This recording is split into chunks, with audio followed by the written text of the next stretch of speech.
ஒரு பேஷண்ட் பல்லு வலி அப்படின்னு சொல்லிட்டு ஒரு டென்டிஸ்ட் போய் பார்க்கறாரு 1931ல.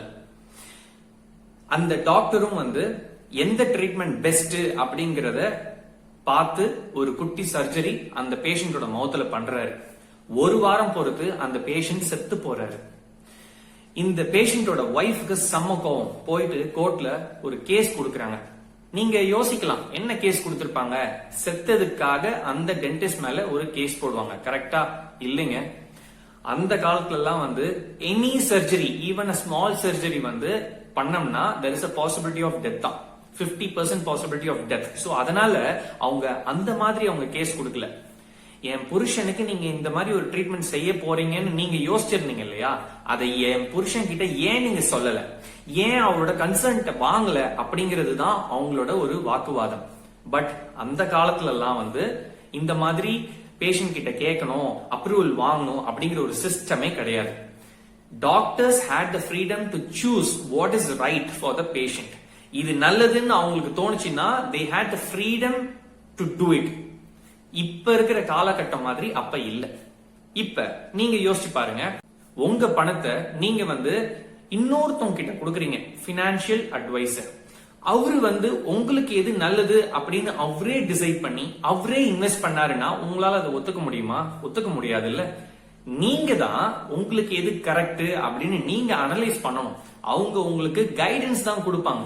நீங்க தான் இது ஓகேவா ஓகே இல்லையாங்கிறத டிசிஷன் எடுக்கணும். ஹலோ ஃப்ரெண்ட்ஸ், இன்னைக்கு நம்ம 19th chapter of the book the psychology of money பார்க்க போறோம். ஹாய், நான் ஸ்ரீதர். நம்ம ஆத்தர் அவரும் நமக்கு இந்த புக் மூலமா, இந்த சாப்டர் மூலமா சஜஷன்ஸ் அண்ட் ரெக்கமெண்டேஷன்ஸ் தான் கொடுக்கிறாரு. இதெல்லாம் யூஸ் பண்ணா நீங்க பெட்டரா இருக்கலாம் அப்படின்ட்டு சொல்றாங்க.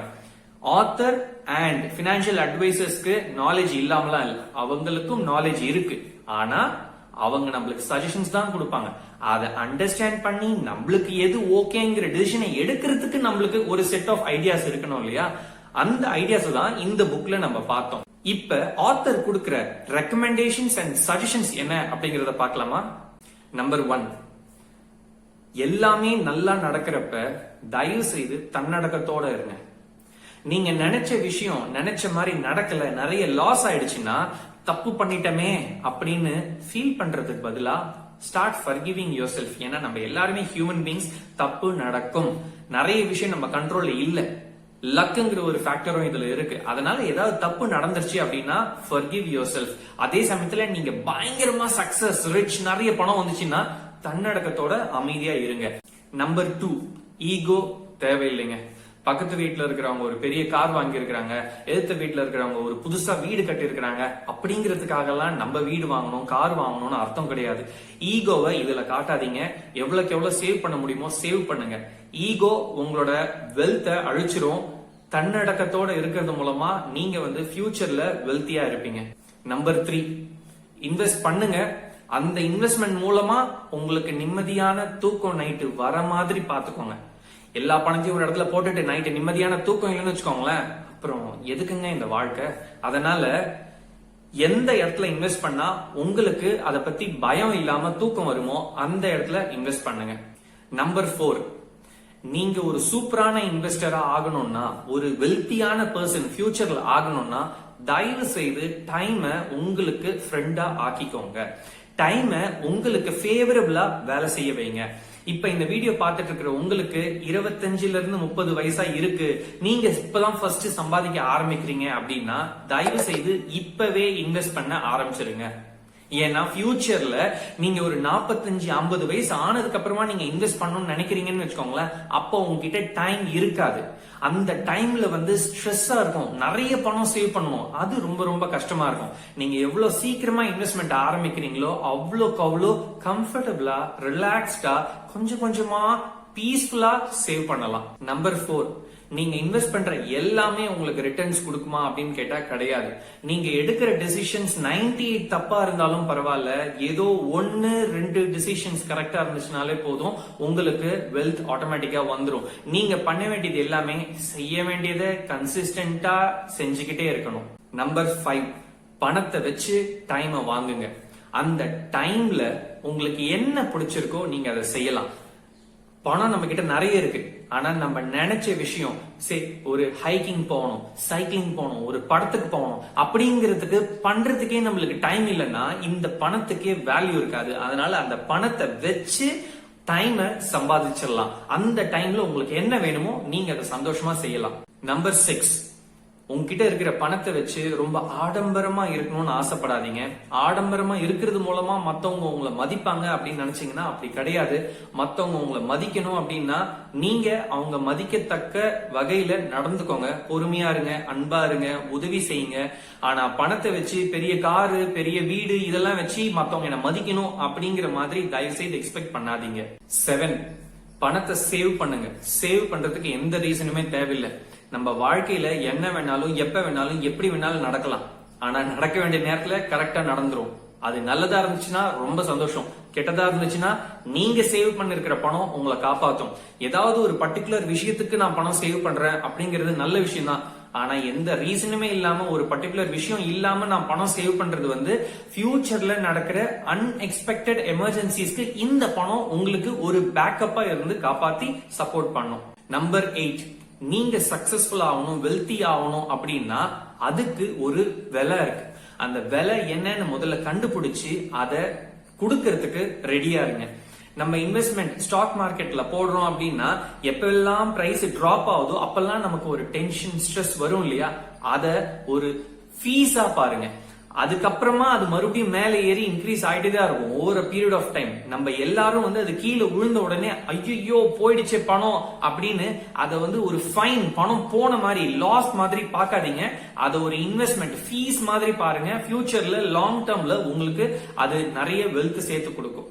9, ரூம் ஃபார் எரர். நீங்க ஃபியூச்சர்ல இத்தனை அளவுக்கு பணம் வேணும் அப்படின்னு நினைக்கிறீங்கன்னா அதுல ஏதாவது சொதப்புச்சுன்னா அப்படிங்கிற அந்த ஒரு கால்குலேஷன், ரூம் ஃபார் எரரையும் இன்வால்வ் பண்ணி கால்குலேஷன் பண்ணுங்க. ஏன்னா அதுதான் ரியலிஸ்டிக்கா இருக்கும்.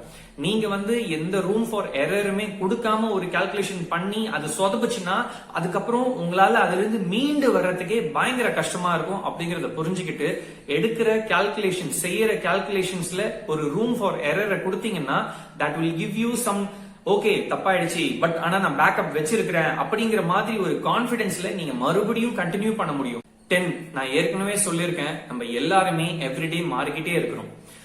ஒரு பர்டிகுலர் பர்சனாலிட்டியா ரொம்ப ஸ்ட்ரிக்டா உங்களை ஃபோர்ஸ் பண்ணி இருந்தீங்கன்னு வச்சுக்கோங்களேன், ஒரு பீரியட் ஆஃப் டைம்க்கு அப்புறமா விரக்தி ஆயிடும். என்னடா இது நம்ம வாழ்க்கையில என்ஜாயே பண்ணலையே, என்னடா இது நம்ம ஓவரா என்ஜாய் பண்ணிட்டோம், பணத்தை சேவ் பண்ணலையே அப்படின்னு அந்த மாதிரி 2 எக்ஸ்ட்ரீமா இருக்காதீங்க. பேலன்ஸ்டா இருங்க. பேலன்ஸ்டா இருந்தாதான் உங்களால கன்சிஸ்டன்டா அதே பர்சனாலிட்டியில இருக்க முடியும். உங்களோட இன்வெஸ்ட்மெண்ட்ஸும் கன்சிஸ்டன்டாவே இருக்கும். நீங்க மாறிக்கிட்டே இருந்தீங்கன்னா உங்க இன்வெஸ்ட்மெண்ட்ஸையும் மாத்திக்கிட்டே இருப்பீங்க. நம்மளுக்கு டைம் ரொம்ப முக்கியம். பணம் காம்பவுண்ட் ஆகணும் அப்படின்னா நம்மளுக்கு அந்த டைம் இருக்கணும். அந்த டைம்ல நம்ம அந்த இன்வெஸ்ட் பண்ணதை தொடாம இருந்தாதான் அது காம்பவுண்ட் ஆகும். அதனால ரொம்ப எக்ஸ்ட்ரீமா இருக்காதீங்க. நியூட்ரலா பேலன்ஸ்டா இருக்கிறதுக்கு ட்ரை பண்ணுங்க. 11, நான் ஏற்கனவே சொன்ன மாதிரி பார்பெல் கான்செப்ட். உங்ககிட்ட இருக்கிற பணத்தை 2ஆ பிரிச்சு ஒரு பாதி பணத்தை வச்சு ரிஸ்க் எடுங்க. இது சொதப்புச்சு அப்படின்னா இந்த பாதி பணம் உங்களை காப்பாத்தும். அப்படி இது நிறைய பணம் கொடுத்துச்சுன்னா வெல் அண்ட் குட். 12, அவங்க சொல்றாங்க இவங்க சொல்றாங்க அப்படின்னு சொல்லிட்டு இன்வெஸ்ட்மெண்ட்டை தயவு செய்து பண்ணாதீங்க. உங்களுக்கு என்ன வேணும், ஃபியூச்சர்ல என்ன வேணும், எவ்வளவு வேணும், எத்தனை வருஷம் பொறுத்து வேணும்ங்கிறத நீங்க கால்குலேட் பண்ணிட்டு அதுக்கேத்த மாதிரி உங்களோட இன்வெஸ்ட்மெண்ட் பிளான்ஸை சூஸ் பண்ணுங்க. மத்தவங்கள ஜஸ்ட் லைக் தட் காப்பி பண்ணாதீங்க. 13, the last recommendation and suggestion. There is no single right answer. நீங்க நிறைய விஷயம் ட்ரை பண்றீங்க இன்வெஸ்ட்மெண்ட்ல, எது உங்களுக்கு செட் ஆகுதோ அதை புடிச்சுக்கிட்டு அப்படியே ஓடிக்கிட்டே இருங்க. மத்தவங்க சொல்றாங்க இவங்க சொல்றாங்க அப்படின்னு தயவுசெய்து செய்யாதீங்க. அவங்களுக்கு அது செட் ஆகலாம், நமக்கு அது செட் ஆகுதா அப்படிங்கிறது தெரியாது. அதனால நீங்க ட்ரை பண்றீங்க, உங்களுக்கு எது செட் ஆகுதோ அதை எடுத்துக்கிட்டு போயிட்டே இருங்க. சோ வித் திஸ் இந்த வீடியோ நான் முடிக்கிறேன். நீங்க இத்தனை 13 சஜஷன்ஸ்ல நீங்க எதை இன்னில இருந்து அப்ளை பண்ண போறீங்க அப்படிங்கறத தயவு செய்து கமெண்ட் பாக்ஸ்ல போடுங்க. ஏன்னா நீங்க அதை கமெண்ட் பாக்ஸ்ல டைப் பண்றப்ப சப்கான்சியஸா நீங்க அதை ரெஜிஸ்டர் பண்றீங்க அப்படிங்கறத புரிஞ்சுக்கோங்க.